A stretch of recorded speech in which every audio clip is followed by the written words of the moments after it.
E olha só, aqui é uma cultura real de uma mão. E tudo isso é bactéria e fungo, gente. Olha só. É chocante, né? E vocês viram que fica certinho, ó, no espaço onde a pessoa colocou. É uma placa de Petri grandona. E aí aqui é a cultura toda. E cada bactéria, ela faz uma cultura diferenciada, tá vendo? Tem laranjinha, branca, amarela, cinza. Cinzas e cinzas claras, assim, geralmente são fungos. Esse aqui parece bastante fungo. E assim, não é que a gente precisa ficar extremamente alarmado, porque a gente tem uma flora natural das nossas mãos. Vamos continuar aqui que eu mostro, ó. A gente tem uma microbiota no nosso próprio corpo. E são bactérias geralmente boas para o nosso corpo. A gente tem essas bactérias no corpo inteiro. Mas a mão é um local onde realmente a gente tem uma quantidade maior de bactérias por conta do contato que a gente faz. A flora residente são aquelas bactérias que elas não vão causar nenhum tipo de infecção, que elas sempre estão ali. E uma lavagem de mão simples, como essa que a gente viu, não vai tirar essa flora residente. Porque ela fica, além de ficar aqui na superfície, ela também fica entre os folículos da nossa pele, nas primeiras camadas. Elas ficam nos folículos pilosos também, nos buraquinhos que a gente tem de pelos, enfim. Então, a gente não vai conseguir tirar essas bactérias dali. Se a gente quiser inativar elas, a gente tem que usar um antisséptico. Mas geralmente elas não são bactérias maléficas, elas são bactérias boas e não vão causar nenhum problema. E existe a flora transitória do nosso corpo, que são essas que a gente acaba pegando pelo contato. Então, é uma bactéria que ela não costuma estar ali, geralmente são as que causam infecções hospitalares ou outros tipos de infecções.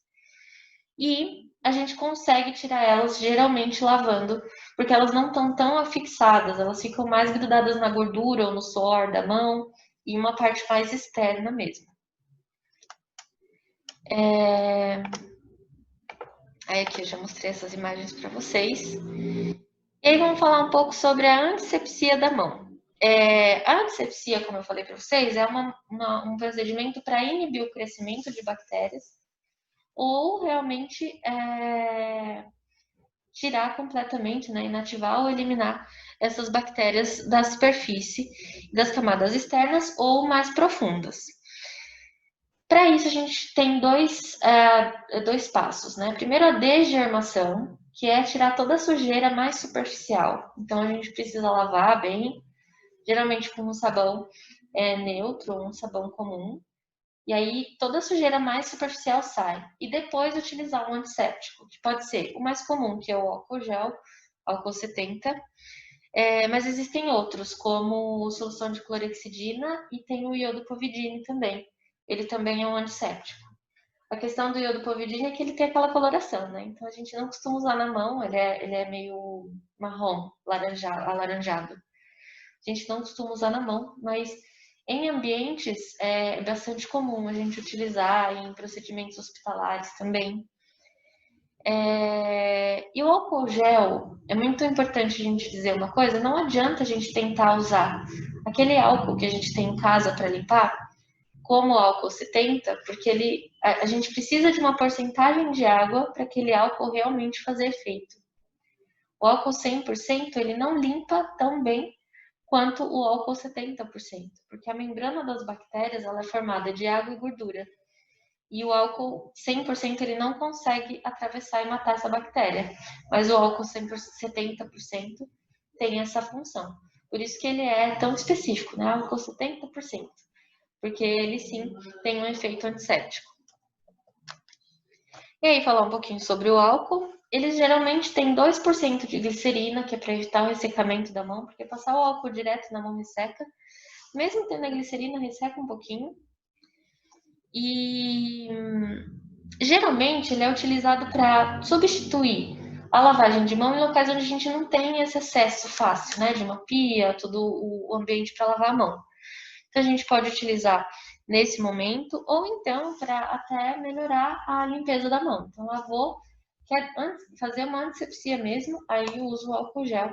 Você tem certeza que até a flora residente da sua mão está inativada naquele momento. E aí a gente vai falar um pouco sobre desinfecção. Essa aqui a gente faz mais em ambientes, tá? Existe a esterilização, que é feita com autoclave ou a luz ultravioleta. A esterilização realmente mata qualquer tipo de organismo. Nós mesmos, por exemplo, não conseguiríamos sobreviver a uma esterilização, no caso. A autoclave é muito utilizada para, por exemplo, sabe aqueles aparelhos de dentista, aquelas hastes? Aquilo, eles limpam em autoclaves.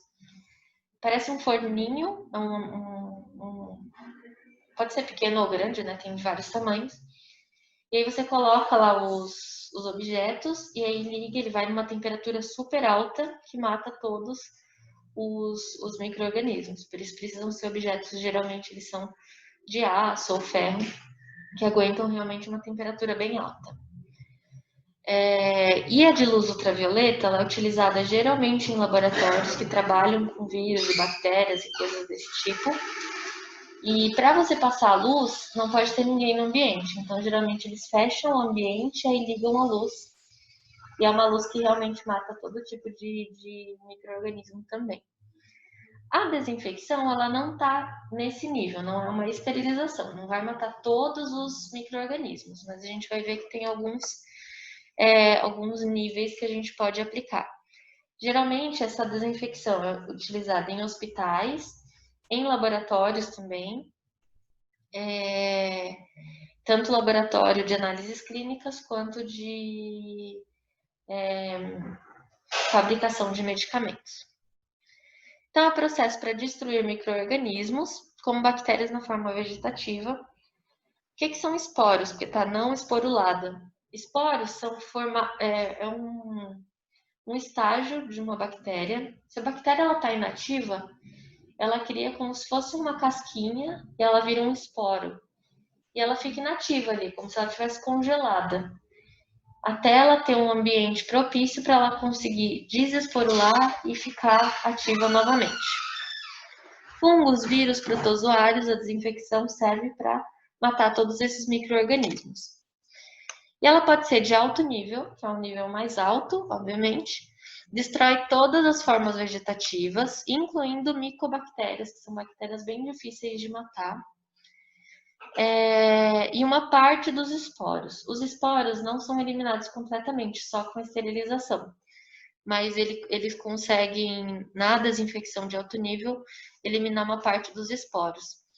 E para essa desinfecção de alto nível, eles usam glutaraldeído de 2%, peróxido de hidrogênio de 3 a 6%, formaldeído aí de 1 a 8%, ácido paracético e compostos clorados de 10.000 ppm.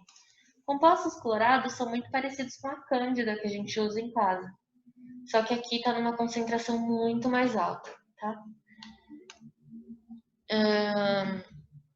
De médio nível, ele vai inativar o bacilo da tuberculose, não vai matar, não vai eliminar, mas vai inativar bactérias de forma vegetativa e a maioria dos vírus e fungos a gente consegue eliminar. Mas esporos não, os esporos todos vão continuar nesse ambiente. Mas os esporos a gente geralmente não se preocupa porque eles não têm ali naquele ambiente uma condição favorável para criar algum problema.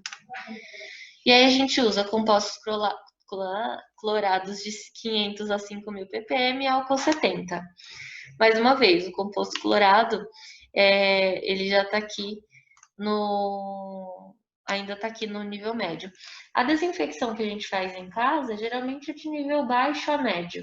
Depende muito da concentração da água sanitária que a gente utiliza. E pode ser de baixo nível também, que elimina a maioria das bactérias, alguns vírus como HIV, hepatite B e C e fungos, mas não destrói nem as micobactérias e nem micro-organismos resistentes, como o bacilo da tuberculose, que é um bacilo bastante resistente. E aí são usados compostos fenólicos e compostos de iodo e quaternário de amônio, que são substâncias desinfectantes um pouco mais fracas, por isso que elas não vão matar tudo. Mas vai depender da rigorosidade do ambiente. Eu preciso ter um ambiente muito limpo, eu vou fazer a de alto nível.